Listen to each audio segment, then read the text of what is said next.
ओम नमः शिवाय। जय श्री हरि विष्णु। स्वागत है आप सभी का आपके अपने YouTube चैनल पर। दोस्तों, एक बार की बात है, माता पार्वती भगवान शिव से कहती है कि हे प्रभु, अच्छे लोग हमेशा दुखी क्यों रहते हैं और पापी और पाखंडी लोग मौज उड़ाते हैं। माता पार्वती की बात सुनकर भगवान शिव कहते हैं कि हे देवी, इस बात में कोई संदेह नहीं है, परंतु इसके दो कारण हैं, जो दोनों कारण आज मैं आपको विस्तार से बताने का प्रयास करूंगा। सबसे पहले मैं तुम्हें बताऊंगा कि अच्छे लोगों को भगवान दुख क्यों देते हैं। तो चलिए इस प्राचीन कथा के माध्यम से मैं आपको समझाने का प्रयास करता हूँ। फिर भगवान शिव माता पार्वती को कथा सुनाना आरंभ करते हैं। अच्छे लोगों को भगवान दुख क्यों देते हैं। तो हे पार्वती, आज मैं तुम्हें इस धार्मिक कहानी के माध्यम से तुम्हें समझाने का प्रयास करूंगा कि अच्छे लोग दुखी क्यों रहते हैं और पापी और पाखंडी लोग मौज क्यों उड़ाते हैं। तब भगवान शिव माता पार्वती को कहानी सुनाना आरंभ करते हैं और कहते हैं कि एक बार की बात है, किसी नगर में अपनी 3 बेटियों के साथ एक विधवा स्त्री रहती थी। जवानी में ही उसके पति गुजर गए और तीनों बेटियों का पालन पोषण करने की जिम्मेदारी बेचारी उस अबला नारी पर आ गई थी। अपनी बेटियों को लेकर वह विधवा नारी कहाँ जाती। बेटियों को अकेला छोड़कर वह कोई काम भी नहीं कर पा रही थी। ऊपर से समाज की उल्टी सीधी बातें उसे सुननी पड़ती थी। बेबस लाचार उस महिला का कोई सहारा नहीं था। वह अपने पति को याद करके उन बच्चियों को जैसे तैसे पाल रही थी। फिर एक दिन वह अत्यधिक चिंता करने के कारण बीमार पड़ गई। ऊपर से उन बच्चियों की चिंता थी कि इनका क्या होगा, कैसे इनका पालन पोषण होगा। इन्हीं बातों को सोच सोचकर एक दिन उसकी तबीयत बिगड़ गई और उसका अंत समय निकट आ गया। मृत्यु के समय यमराज का एक दूत उस विधवा स्त्री के प्राण लेने के लिए उसके पास पहुंच गया। यम का दूत उस स्त्री के प्राण लेने के लिए ही आया था, किंतु वहां का नजारा देखकर वे दुविधा में पड़ गया। उसने देखा कि वह विधवा स्त्री जमीन पर अचेत अवस्था में पड़ी है और उसकी 3 बेटियां उसके पास बैठकर रो रही हैं। यह दृश्य देखकर उस यम के दूत को बहुत दया आई। उससे उन छोटी बच्चियों की दशा देखी नहीं गई। वे सोचने लगा कि यदि मैं इस स्त्री के प्राण लेकर यमपुरी को चला गया तो ये बच्चियां बेसहारा हो जाएंगी। इन्हें सहारा कौन देगा, इनका पालन पोषण कौन करेगा। फिर कुछ देर तक सोचने के बाद यम का दूत उस विधवा स्त्री के प्राण लिए बगैर ही यमलोक लौट गया। यमलोक पहुंचने के बाद यमपुरी के राजा यमराज ने उससे पूछा कि तुम खाली हाथ क्यों आ गए, तुम तो उस विधवा स्त्री के प्राण लेने के लिए गए थे। तब उस यमदूत ने कहा कि हे स्वामी, मेरी भूल को क्षमा करो। मैं चाहकर भी उस स्त्री के प्राण ना ला सका। मेरी जगह पर अगर आप भी होते तो शायद आप भी उस स्त्री को जीवन दान दे देते। मुझसे उस विधवा स्त्री की मासूम बच्चियों का दुख देखा नहीं गया। जब मैं प्राण लेने गया तो मैंने देखा कि उस विधवा स्त्री की 3 छोटी छोटी बच्चियां हैं और वे सभी अपनी माँ के शरीर से लिपट कर रो रही थी। यदि मैं उस स्त्री के प्राण लेकर चला आता तो उन बच्चियों की देखभाल कौन करता, उन्हें भोजन कौन कराता। मृत्यु लोक पर रहने वाले मनुष्य अत्यंत स्वार्थी और मतलबी हैं। कोई भी उन बच्चियों की मदद नहीं करता। यमदूत बोला, हे धर्मराज, मेरी आपसे विनती है कि आप उस विधवा स्त्री को कुछ समय के लिए जीवन प्रदान कीजिए, कुछ समय के लिए जीवन दान प्रदान कीजिए, ताकि वह अपने बच्चियों को पाल पोस कर बड़ा कर सके। यमदूत की ऐसी बातें सुनकर धर्मराज ने कहा कि हे दूत, इस संसार के सभी प्राणियों की मृत्यु निश्चित की गई है।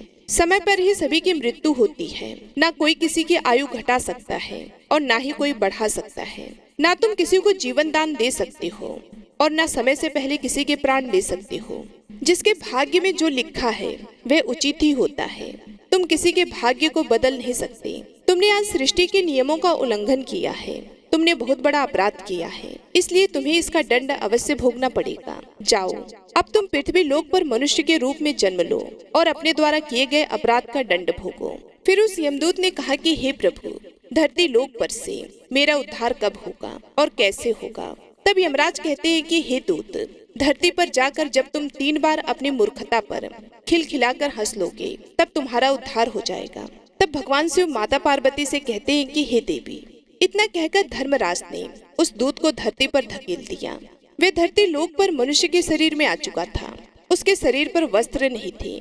मृत्यु लोक का एक नियम है कि जब कोई मनुष्य जन्म लेता है तो उस समय वह नग्न होता है, इसलिए वह निवस्त्र ही एक सड़क के किनारे ठंड में पड़ा था। फिर भगवान शिव आगे माता पार्वती से कहते हैं कि हे देवी। फिर वहीं से एक मोची गुजर रहा था। वह मोची ठंड से बचने के लिए अपने बच्चों को कपड़े लेने के लिए जा रहा था। रास्ते में ठंड में एक नग्न व्यक्ति को देखकर उसे दया आ गई। उसने अपने बच्चे को तो कपड़े नहीं लिए, लेकिन उस यम के दूत को कपड़े और कंबल खरीद कर दे दिए। वह यमदूत बोला, हे भाई, आपने मुझे कपड़े और कंबल देकर बहुत बड़ा उपकार किया है, पर मेरा ना कोई परिवार है, ना मेरा कोई घर है, ना मेरे पास घर है और ना भोजन का कोई साधन है। तब मोची बोला, भाई तुम मेरे साथ चलो, मैं तुम्हें भोजन और काम दिलाता हूँ। फिर वह मोची उस यमदूत को लेकर अपने घर पर पहुँच गया।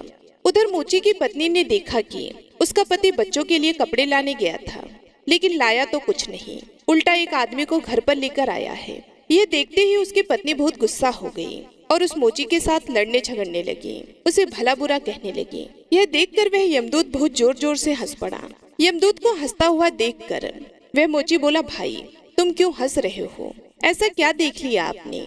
तब वह यमदूत बोला, भाई मेरी हंसी का रहस्य मैं आपको अभी नहीं बता सकता, समय आने पर मैं आपको बता दूंगा। फिर वह यमदूत उस मोची के घर पर रहने लगा और उसने मोची का सारा काम भी सीख लिया। वह यमदूत उस मोची के घर पर काम करने लगा और बहुत सुंदर जूते बनाने लगा। तब से मोची के जूते और चप्पल खूब बिकने लगी। मोची के जूतों की तारीफ पूरे राज्य में होने लगी। मोची भी इससे बहुत अधिक धनवान बन गया।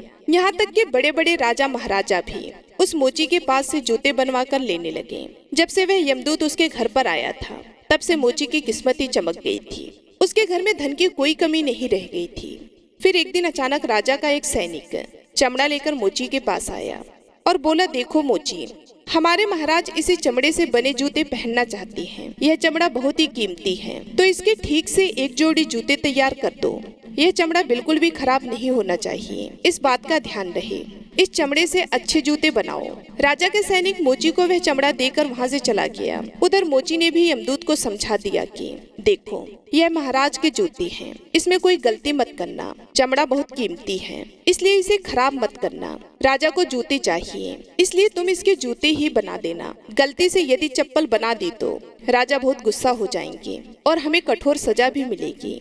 मोची के इतना समझाने के बावजूद भी उस यमदूत ने जानबूझकर उस चमड़े की चप्पल बना दी। फिर जब उस मोची ने चप्पल देखी तो उसकी सांसें फूलने लगी। वह उस यमदूत को डांटने लगा, यहाँ तक कि डंडा लेकर उसे मारने के लिए दौड़ा और कहने लगा कि अरे मूर्ख, यह तूने क्या कर दिया? तुझे बार बार समझाया था कि इसका जूता बनाना है, लेकिन तूने इसकी चप्पल बना दी। अब राजा हमें छोड़ेगा नहीं, तू भी मरेगा और तेरे साथ मैं भी मारा जाऊंगा।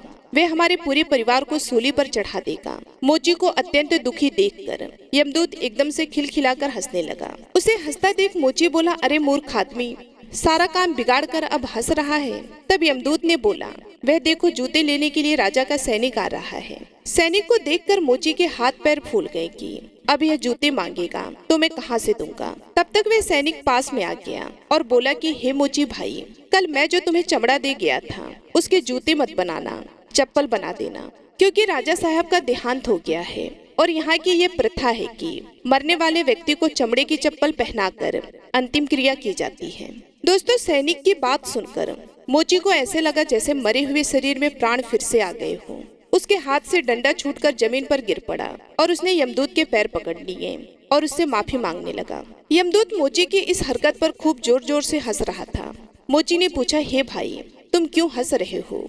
तब यमदूत बोला, हे भाई, समय आने पर मैं अपने हंसने का कारण बता दूंगा। फिर एक दिन की बात है, मोची की दुकान पर 3 नौजवान लड़कियां एक बुढ़िया के साथ आई थी। उन तीनों लड़कियों की शादी होने वाली थी। वे अपने लिए जूते का नाप देने आई थी। उन लड़कियों को देखकर यमदूत ने पहचान लिया कि ये वही तीनों लड़कियां हैं जिनकी माँ को ना ले जाने के कारण आज मैं अपने किए की सजा भोग रहा हूँ। पर ये लड़कियां तो अब जवान हो चुकी हैं, काफी सुंदर भी हैं, किसी अच्छे घर में पली बड़ी मालूम पड़ रही हैं। तब यमदूत ने उस बुढ़िया से पूछा कि हे माता, यह तीनों कन्या कौन है? उस बुढ़िया ने कहा कि इनकी माँ बचपन में ही इन्हें छोड़कर चल बसी, इनका कोई सहारा नहीं था, तो मैंने इन्हें अपने पास रख लिया। मेरे पास करोड़ों की दौलत है, पर दुर्भाग्य से मेरा कोई नहीं है, तो मैंने इन्हें अपने पास रख लिया। इन्हें पढ़ाया लिखाया, इनकी परवरिश की। आज बहुत ही ऊंचे घराने में इनका विवाह करने जा रही हूँ। भगवान शिव माता पार्वती से कहने लगे कि हे देवी, लड़कियों का भाग्य देखकर यमदूत सोचने लगा कि परमात्मा जो करता है अच्छा ही करता है। यदि उस समय उनकी माँ नहीं मरती तो यह तीनों भयानक गरीबी में भूख में पड़ी रहती। इनकी माँ के मरने के कारण ही आज लड़कियां बहुत बड़े घरों की बहुएं बनने जा रही हैं और इस बुढ़िया की करोड़ों की संपत्ति की मालकिन भी बन चुकी हैं। यह बात सोचकर यमदूत पहले की भांति अपनी मूर्खता को याद करके वह यमदूत फिर से जोर जोर से हंसने लगा। अब वह 3 बार हंस चुका था। यमदूत को हंसता देख मोची ने पूछा कि हे भाई, अब तुम किस लिए हंस रहे हो? कृपया अपनी हंसी का रहस्य समझाओ। तब यमदूत बोला, हे भाई, मैं 3 बार हंस चुका हूँ। अब मैं तुम्हें अपनी हंसी का कारण बताता हूँ। ध्यान से सुनो। मैं एक यमदूत हूँ। अभी अभी जो 3 लड़कियां जूते का नाप देने आई थी, जब यह तीनों छोटी थी तो इनकी माँ मर गई। इन तीनों लड़कियों पर तरस खाकर मैं इनकी माँ के प्राण नहीं ले गया। इसी कारण से धर्मराज ने मुझे श्राप देकर धरती पर भेज दिया। मैं निवस्त्र एक सड़क किनारे पर पड़ा था। तब तुमने मुझे अपने घर बुलाया। घर आकर तुम्हारी पत्नी तुमसे खूब लड़ी थी, वह भी इसलिए कि तुमने अपने बच्चों के कपड़ों के पैसों से मेरे लिए कंबल और कपड़े खरीद दिए। तब मैं पहली बार तुम्हारी पत्नी को देखकर बहुत हंसा था। तुम्हारी पत्नी उन पैसों को देखकर दुखी हो रही थी जो तुमने मेरे ऊपर खर्च किए थे, पर तुम्हारी पत्नी उस लाभ को नहीं देख पा रही थी जो मेरे आने के कारण तुम्हारे घर की किस्मत बदलने वाली थी। दूसरी बार मुझे हंसी तुम्हारी मूर्खता को देखकर आई, जब तुम मुझे राजा के लिए जूतों की जगह चप्पल बनाने के लिए डांट रहे थे। तुम केवल उस राजा के जूतों के बारे में सोच रहे थे, किंतु तुम्हें यह पता नहीं था कि राजा के साथ क्या घटना घट गई। पूरे गांव को पता चल गया था कि राजा की मृत्यु हो चुकी है, लेकिन तुम्हारा ध्यान तो राजा के जूतों पर ही था। हम वही देखकर यह सोचकर हर्ष मनाते हैं जो हम देखते हैं, पर हम उसे नहीं देख पाते जो हमें दिखाई नहीं देता, पर होने वाला वही होता है।